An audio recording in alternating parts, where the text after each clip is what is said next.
right, hello everyone. My name is Greg Madonna, longtime Florida resident. I just retired from United Airlines as a 787 captain, and Wayman and I have mutual friends, which is why he asked me to be here today. My very first job in aviation was sweeping hangar floors up at the Pompano Airport. And then I found myself flight instructing. It's like you guys up at FXC. I did that for a year, did all the different ratings up there. And long story short, I flew Learjet charters all through South America for a few years and ended up at United Airlines. I just finished 40 years flying airplanes for a living. And I got to say, it was a good run. I really enjoyed it. So today, I guess Wayne was going to ask me a few questions about what it was like flying for the airline and maybe the Learjet stuff. And also, I was going to talk to you a little bit about crew resource management, about one of the things that's made airlines so safe over the last few decades. Can you tell us about these stripes? Over the course of my career, like I said, 40 years, I've had a lot of different epaulettes. And these are what I wore at United Airlines. And these epaulettes have been all around the world, in various airplanes, various cities, almost every continent. So I don't need them anymore. So I asked Eddie if he would like to pass them on to some of the instructors here to carry on the tradition. And that's also kind of a military tradition. A lot of multi-generational families in the military, the dad or granddad will pass his wings down to the son or grandson. Similar idea with this. All right. So I'm going to grab the other mic.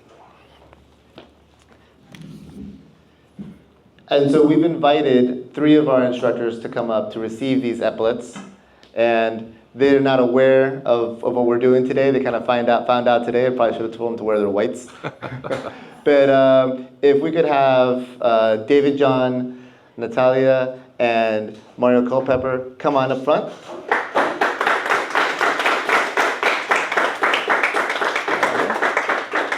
Stand right over here. I'd like to just say a few words about each of these individuals, right? Starting with David John over here, who started out from his initial flight training with us, worked his way through his CFIs, II, has become a team leader, joined our leadership class, and is really excelling in that role. I know has a bright, bright future in front of him. Natalia similarly joined our leadership class and has the right stuff for that. As a team leader, came to us kind of later on in her training, had already learned to fly elsewhere, but quickly became part of the team, established herself, and is now doing a lot of our multi-engine instructing, and has become a wonderful leader in her own right.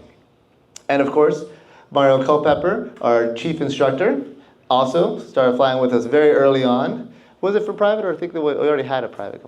For private? From private. Yeah. All right, from private initial, all the way through CFI, IIs, MEIs, assistant chief, learning the hard way, which is that's how we like to learn, the hard way.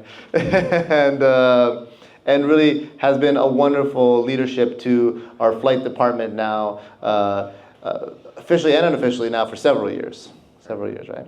So, Capt Madonna, would you like to award them? All right, so I guess the 3 stripes go to these David, 2 John, right here. Wear them in good health and carry on the tradition of safe flying around the world. And for Captain Culpepper, should we put them on? Sure. Actually, so you want to do the other side? You're wearing the whites. Yeah. All right. Okay. So, I encourage you to wear your whites more often. I know it's summer.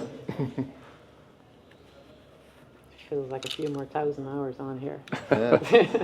So I like your old epaulettes, though. They're nice and old and tarnished, which is a sign of an old hand. So that's good, but yeah. All right.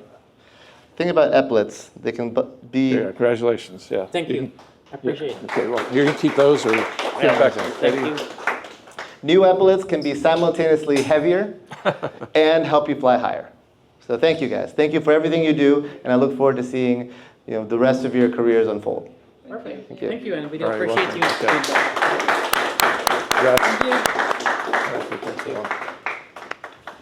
Excellent. Now, without further ado, let's take a seat, and we'll start the official interview.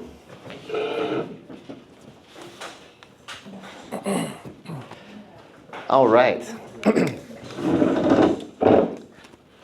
So we got everything working. Test. All right. Well, how can you hear us in the back? I think it's better with the mics. Probably Better with the mics? Yeah, better with the mics. They say in the back. Okay. All right. So we'll go ahead and continue using the mics. But to give everyone like a little preamble of what we do here, this is the InSight Aviation podcast, sponsored here by Wayman Aviation Academy, where we invite friends, alumni, aviators from throughout the field, whether it's captains, air traffic controllers, educators, aerobatic pilots, to come and tell us about their passion for aviation, how they came to aviation, how they learned to fly those first few flights, and then of course how they came to their professional roles. And it's always very illuminating with a few words and a few tips for those that are aspiring aviators, whether you're here in the room with us or watching the YouTube or watching the podcast down the road. We always find great tips and tricks coming out of that. So I'd like to introduce everyone to Captain Greg Madonna. If you could reintroduce yourself. All right, well, thank you again for the invitation. Again, my name is Greg Madonna. I just finished flying a 41-year career flying airplanes for a living. My last job was I was a 787 captain for United Airlines. It's a lot of experience. Now, I always like to kind of start at the beginning. Where did the passion for aviation come from? I was 5 years old. You hear this story a lot from pilots. And I had a cousin come to visit. He was a little older than me, actually a lot older. He was in his mid-20s. And he was recovering from an airplane accident. He was actually in a mid-air collision in a Lockheed Constellation for Eastern Airlines that hit a TWA DC-8 over Long Island. That's not important to the story. But anyway, he was recovering. He came to visit my dad, who was his favorite uncle. And I was, again, 5 years old at the time. And he gave me a couple model airplanes, which I thought was like the coolest thing in the whole world. And that was in the early 60s. And then during the mid to late 60s, of course, the space program was one of the most glamorous and popular things in the United States at the time. So that kind of fed my desire. Plus, I always had a certain wanderlust. When I was a little kid, I was always get out on my bicycle and ride around the whole town every day. Once I got my driver's license, same thing. I'd hit the road and be all around. And then when I thought more about airplanes, like, hey, I can do the same thing with an airplane and get paid for it. So again, my first job in aviation was sweeping hangar floors at Pompano Airport. I got all my ratings around town here. And then my first actual flying job was as an instructor at FXC. Did that for a year, and then I flew Learjets. There's a lot to unpack there. Yeah, sorry, yeah, if I went long. It's good. It's good. You're going at full speed. You're still going. You're still at airline speed. No, it's excellent. So, so you grew up here in South Florida?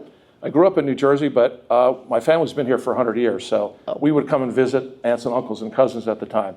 I soloed up in New Jersey, but I moved here full time when I was 18 years old, and I've lived in Florida full time for the last a few decades. So in that story, it seems like this was it a cousin, older cousin? Yes. Okay, so this older cousin seems like the opposite of pushing you into aviation. If you just got out of an accident, but you got the model airplanes and you knew a pilot, and you're like, all right, let's go for it. So you soloed in New Jersey, and you got your license here in Pompano. Pompano is a very active air park, not that far from us. Not back then it was. It was pretty quiet. That's true. Yeah. Well, most of them were quiet then. What do you remember from that initial training? What was different about the training I did, and a lot of guys in my generation, was that it was very unstructured. We didn't really have a lot of 141 schools in town. So you just found, or at least I did, found where the airport or the FBO had the lowest rental rates, found an instructor, and just started building time that way. And I used one instructor to get my commercial, another for instrument, another for multi, another for CFI, just kind of bounced around. I think one of the other big differences is back then, when you needed a check ride, the DPE was across the hall from the flight school. And you say, hey, I need a check ride. So, okay, well, how's tomorrow look? It's like, great, let's go. That'd be great. I'm sure a lot of our students would love a check ride tomorrow. It's kind of become a point of contention now across the country, but we're not going to dive into that. From that time, any stories that stand out? Did you have any flying buddies at the time, or were you exploring around South Florida, chasing alligators? Well, again, things were pretty unstructured back then, and safety was really not at the top of the priority list for most operators. The other thing that was a lot different back in the 70s and 80s was, as you may have heard, if you were in the aviation or the maritime business at the time, the drug trade was everywhere. You could not see it. I mean, airplanes would pull up in the middle of the day full of dope, and they would unload. It's like, what's going on? And it took a long time for the police and the feds to kind of catch up to that. So we saw a lot of reckless flying back then. And that just sort of permeated throughout the entire culture, actually. The reckless part, not the drug running part. Sure. Well, that's interesting. But so we've gone through great strides. I mean, the safety record's gotten dramatically better since back then, and there's a lot more surveillance and transponders and technology and everything. Like the way that we teach now, like you said, is dramatically different than when it was back then. Back then it was more unstructured Part 61. Here we are at a 141 Academy with a syllabus and a structure and that kind of support. But I guess a lot more Wild West from what it sounds like. Okay, for sure. Yeah. It probably kind of relates to you riding your bike around town, except now you get to ride it farther and farther. Right, yeah. When I flew the Learjet, again, no real training to speak of. And when I finally checked out as captain on the airplane, I had maybe 600 hours in the airplane total, but no simulator training. I had about 2 hours of doing touch and goes and V1 cuts. And they tossed me the keys to the airplane and a bag full of money for fuel and said, okay, here's your itinerary. You gotta, yes. Well, okay, that's another story too, but, and we would fly all around South America totally on our own. No dispatch, no CRM. They just say, okay, here's your itinerary. Go pick this guy up, take him where he wants to go, and just bring the airplane back. Call us when you get home. That was kind of like the support we got, which was to say none. That first job is the most important, but you said you already had 600 hours. Were you flight instructing? Were you doing other things? No, I had 600 hours in the Learjet when I checked out as captain on the airplane. I had 1,500 total time when I first started flying co-pilot on the Lear back in 1982. And how'd you build that time up to 1,500? Flight instructing. Flight instructing. Yeah, tried and true way. Which is a fantastic experience. I learned so much. I'm glad I taught, really did. Yeah, so this is because you've now spent a career at the airlines, and it was a conversation we had not that long ago with our last guest, was about how first officer's always learning, captain's always teaching. Is that something you saw in your career at United? No. It's gotten better, but when I first started in the airlines, we had a lot of old school captains who wanted no part of teaching, and you were just expected to just learn by osmosis. Then in the mid part of my career, people took it a little bit more seriously. The captains were willing to teach. The first officers were receptive. What I'm hearing now from some of my colleagues who are still at the airline who are captains, saying a lot of the new hire co-pilots really aren't interested in learning or getting mentored by the older pilots, for what that's worth. Really, it seems like it's flipped. So the captains weren't interested in teaching, and now the first officers aren't interested in learning? Yeah, and that could be urban myth, so I don't know. I mean, it could just be a generational friction. I don't know. That is a big thing now, because you do have multiple generations flying in the cockpit, from the old school military background, kind of gruff captains to, we've got alumni, 27, 29, flying for the majors now. Completely different mindset, But to take a step back, I'm really curious about your Learjet time around South America. There's got to be a couple of good stories in there. Yes. That you can tell to the public. I probably almost got killed at least 3 or 4 separate times in the Lear flying down south. And when I say almost, I mean within seconds, not just, so probably the worst experience is when I first experienced true panic. I had no idea what it felt like. I'd read about it, in books and stuff like that. But the short version of the story is we took off out of Panama City to go down to Medellin, Colombia, Panama City, Panama. So it was just a short 45-minute flight. In a Lear 25, I was the co-pilot, and I was still fairly new on the airplane. And the captain was not a terribly good captain. He was an alcoholic. He just really didn't care about things. Long story short, we took off. We really didn't have enough. We had just barely enough gas to get there. So as we approached Medellin, we realized, hey, the weather's really not that good there. We were expecting it to be VFR. It was daytime, but it was about 2,000 overcast. And the problem with Medellin, the old airport, is it was at the bottom of the valley. So the way the approach works is you flew over the ridge line. There was an NDB there. Once you got to the MEA, you just had to pick up the airport visually and descend down. Well, we're solid IMC, and we're down to maybe 20 minutes of gas, and we don't have enough fuel to go anywhere else. So the captain says, to his credit, he said, okay, look, the only thing that's going to save us is we got to duck under. And I'm like, you can't. The MEA is the MEA, right? And we're in the mountains. We're going to die. We don't have a choice. So he pushed the nose over, and we broke out about 400 feet below the MEA. And the interesting thing about that was we had called several times to approach control, say, hey, is the airport open? And they kept on saying, yes, the airports are open. Airplanes are arriving. Well, we realized all the other airliners had local knowledge. They were doing the same thing. They knew they could just duck under a few hundred feet, get into the valley, and pick up the airport visually. Anyway, so we do that. We're in the valley, and it's about 2 miles visibility, and it's mist and rain. And we're over the city, but we can't see the airport. And now we're down to about 12 minutes of gas. And the captain, he loses it. He's in total panic mode. He's shaking like a leaf. And we're heading right towards the ridge line.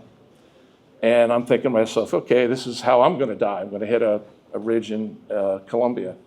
So at that point, this strangest thing happened in my mind. It's like they say when there's an accident, everything starts happening in slow motion. All of a sudden, I had this moment of like consciousness. It's like, okay, I know what to do. And I had no idea. It wasn't a conscious thought. It just popped in my head. I said, hey, man, give me the airplane. And I just took the yoke and I rolled the airplane knife edge. And I looked straight down, and there was the airport. Oh, wow. So our navigation was so good, that's why we couldn't see it. We were right on top of it. But still, we had to fly out in 2 miles visibility, do a downwind base back to final, and without an approach. So we did that, and I gave the airplane back to him. I gave him vectors out on downwind and landed. And we had probably like about 7 minutes of gas worth. And right after we landed, they closed the airport. Everybody else started diverting. So that one, yeah, that's when I first started drinking scotch. So, yeah. Yeah, that'll definitely make it clench up. My gosh. And so that was the first time. So captain's supposed to be calm, cool, and collected. In this case, you had to step in. Well, right, and here's the thing, for a lesson for you all to take home. At that point, I realized, you know what, as the co-pilot, I'm just not along for the ride. I'm a member of the crew. And if something's not right, it's up to me. I have the responsibility to speak up. So that was a real turning point in my aviation career for me. Is that why CRM is something you want to talk about particularly today? Is that maybe we'll kind of kick that off? Sure, yeah, we can switch to that. And that's always been a problem throughout aviation history. Again, talking about the cultural shift between generations. Back in the olden days, the captain's word was law, and you had all these old school captains who did not allow the co-pilots any input. And if you questioned them, some people would just take their head off. Some were better than others, but the idea was the captain makes a decision, the co-pilot just goes along for the ride. And there were numerous accidents over the decades because of that. And then in the early 80s, there were some high-profile accidents, late 70s, where the FAA stepped in and said, okay, guys, you're flying airliners, you're running out of gas, you're taking off on closed runways, all this kind of stuff that is totally preventable. And that was the genesis of CRM. We've been doing it for 40 years now, and it's been enormously successful. So I'm curious now, so we go from your Learjet days, how was that transition over to United? In terms of what? In terms of, was just the application in, you got a call, how did you work your way into United? Well, in my generation, baby boomers, we had many more pilots than we had jobs. So it was really tough to get a job back then.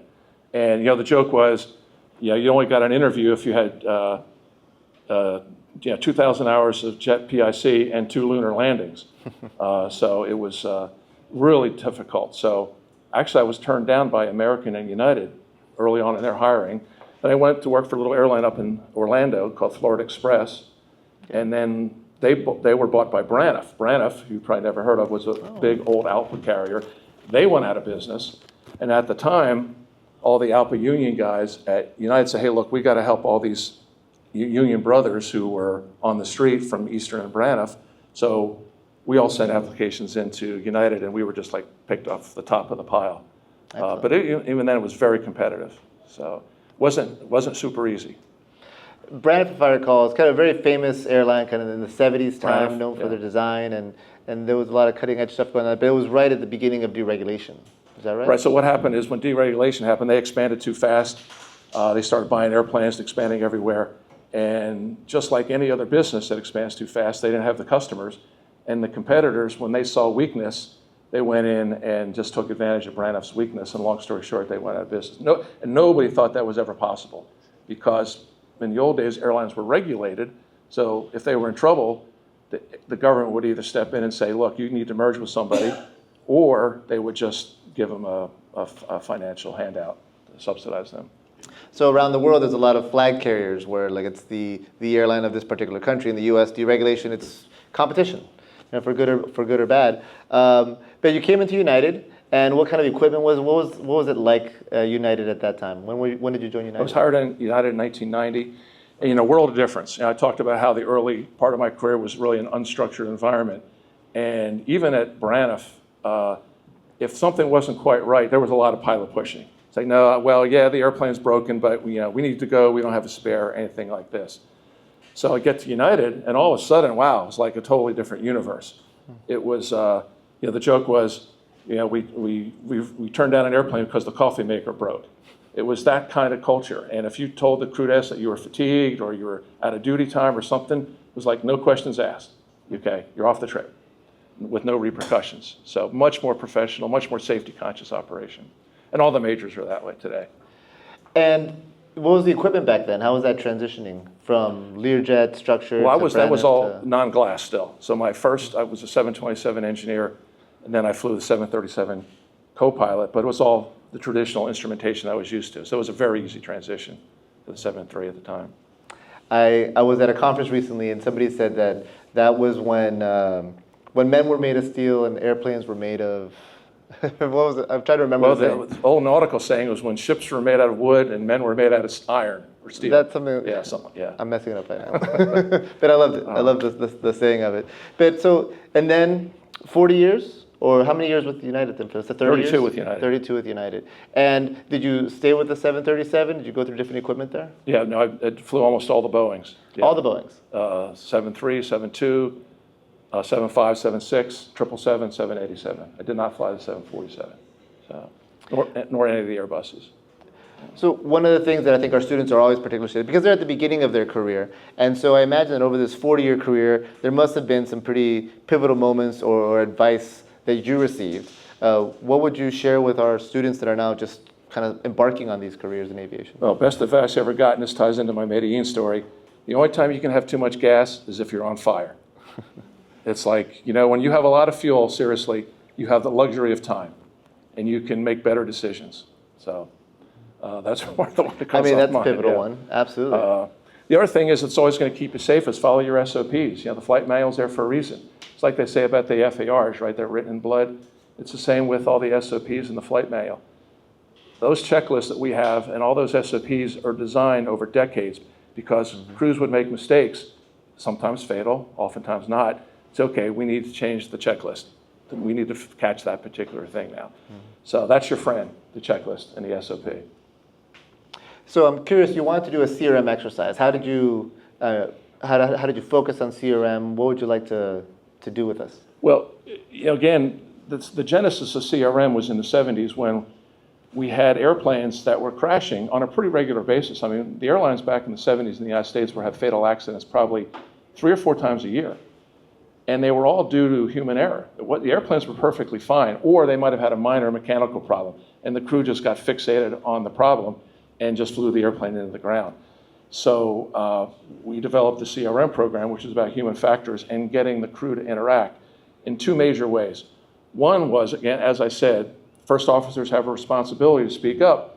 And we also had to pound it into a lot of the captains' heads at the time. It's like, yeah, and you have a responsibility to listen. If the co-pilots try to tell you something, you don't necessarily have to agree, but you better listen, because the captain still is in command of the airplane. So, and after we've embraced CRM, not just the airlines now, the nuclear power plant utilities have embraced CRM to much success. A lot of surgical teams have embraced CRM to great success. And really, you look at the last 40 years, I don't know if you could count more than maybe 1 or 2 or 3, if that many even, accidents that have happened due to human error in the airline business, in the United States Airlines. That's excellent. That's excellent. Safety is, the big reason I have this conversation with a lot of parents that are super nervous about their sons or daughters coming into aviation. And it's often cited that it's the safest form of transportation ever. You're in more danger driving to the airport than in an aircraft itself, especially at the commercial level. And that's largely due to CRM and everything we've done, and the industry has done over the last 20, 30 years in particular. So we have an exercise, right? If we have time, I was going to take 10 minutes and do an exercise that kind of illustrates how command and leadership and communication can work or not work.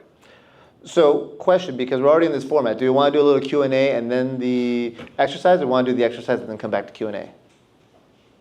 Who wants to do the exercise right now? All right, okay. Who wants to do the Q&A first? Who's got some questions for us? How if we do a little Q&A to start, and then the exercise, and then we'll finish up with more Q&A? Is that the compromise? Does that work? That's a compromise. All right, who wants to throw out a question? Mr. Teddy Biggs, can you be our microphone person? Who's got our first question? First question. You ready? All right, you go. Yeah.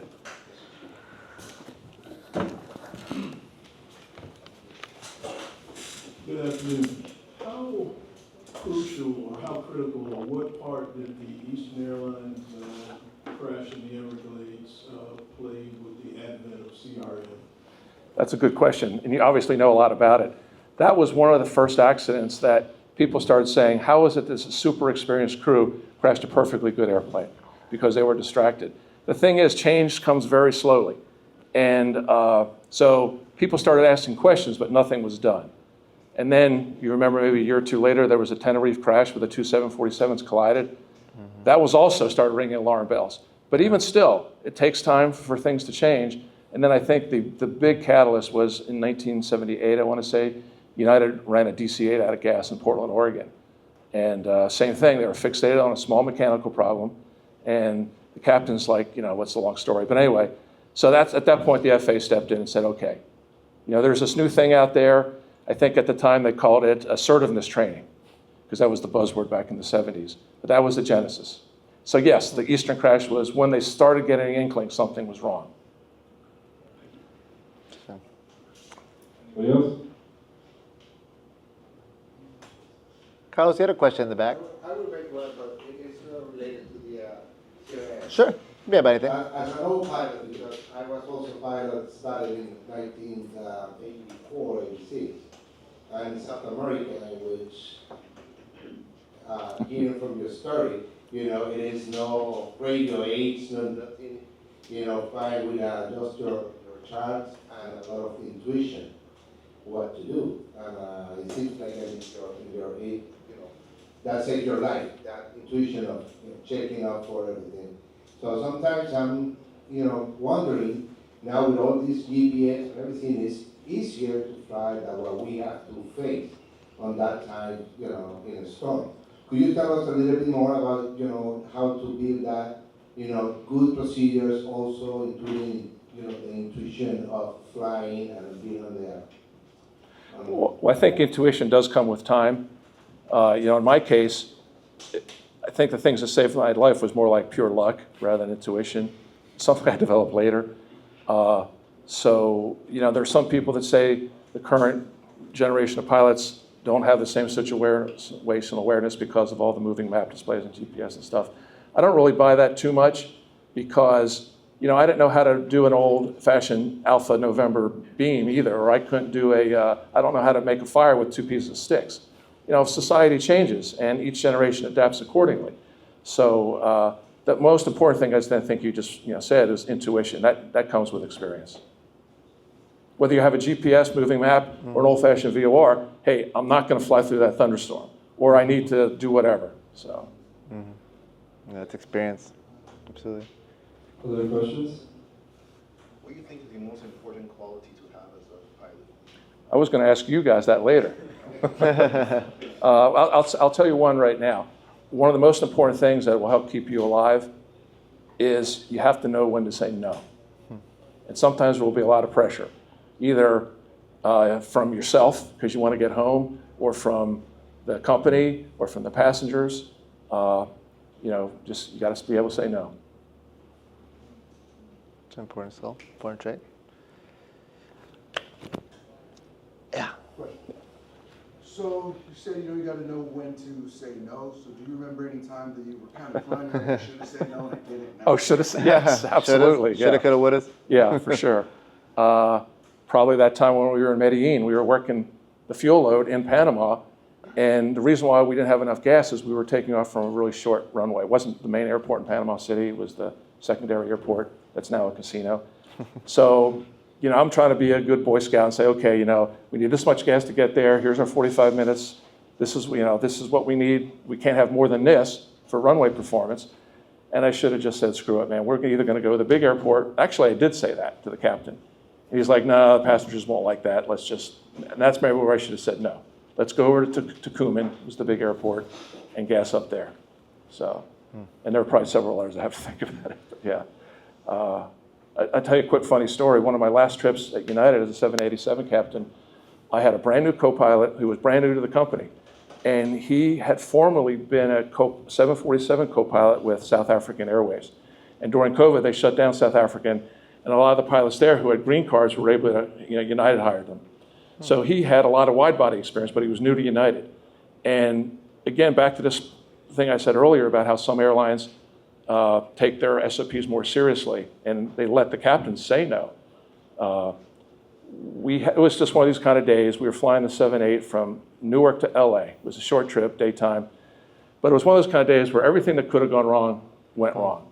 And I just started having to pull out the captain card and say, no, I'm not doing that, I'm not doing that, and this is what I want to happen. And then and then we finally got to LA, and same thing happened there, and I was like, I'm going to do this is what's going to happen. And he was like, you sure? Yeah, you sure? And the next day we're flying back home, and he says to me, I learned so much about United Airlines yesterday. So, and that's a good thing, that you want to be able to, again, teach your people that you're mentoring when it's okay to say no, and show them what it's like to be a strong captain. That's good. Did I answer your question? I forget. What was it again? It was about times Sorry, I went off on a tangent. Times you sorry. should have said no, but it was a good Well, that was when you one. did say no. We should have, like I said, gassed up in Tacoma. Right. That was one for sure.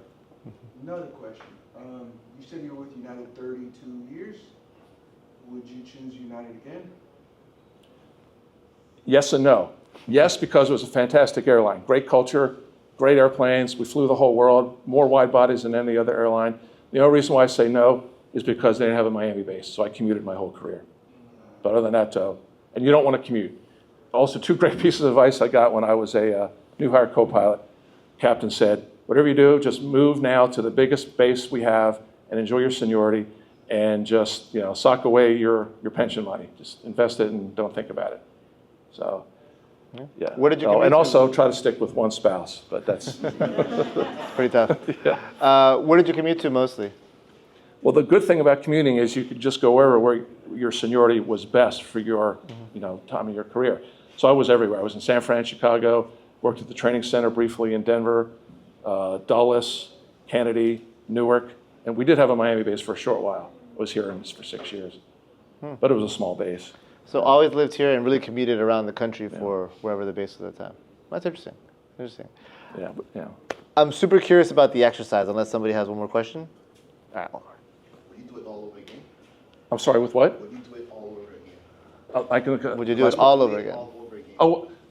Oh, yes, yeah. Right after 9/11, when all the airlines started, furloughing people, and we went through bankruptcy, and we took a 70% pay cut at United. Yeah. So a lot of people at the time were saying, I should have gone to law school, or I should have gotten my MBA, I picked the wrong career and stuff. And the problem with that idea is you always think that if you do get your MBA, you get your law degree, you're going to be the guy on TV who's the multimillionaire, who's super successful. But, there are a lot of starving lawyers out there and a lot of business people who are just barely making it. So, you get established with a big airline, and, it's a good job for a long time. All you have to do is show up to work. Being here, and see the world.